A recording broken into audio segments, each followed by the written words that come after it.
Това трябва да се види, не може да се опише. Микрофона този път го държа, защото било модерно така.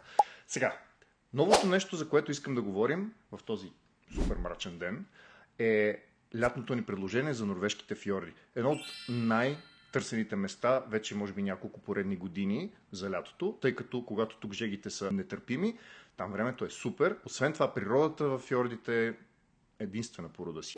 Тръгваме от София, летим до Копенхаген, където ще нощуваме, за да можем да разгледаме датската столица на следващия ден с екскурзовод и да прекараме един хубав преди обяд, преди да се качим на кораба. След като се качим, за да имате време да опознаете прекрасната МСИ Орибия, имаме един цял ден на вода. Следват 3 поредни дни на 3 места, където има какво? Фиорди. Това са Олесунд, Норфюрайт и Флон.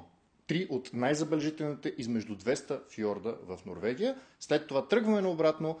Отново имате ден за почивка, защото след 3 дни фьорди ще бъдете уморени. Ще минем през Киел в Германия, откъдето ще имате възможност да разгледате Любек или Хамбург, каквото ви харесва. Връщаме се в Копенхаген и се прибираме вкъщи. Местата са не толкова много, така че се записвайте и елате с нас на фьордите.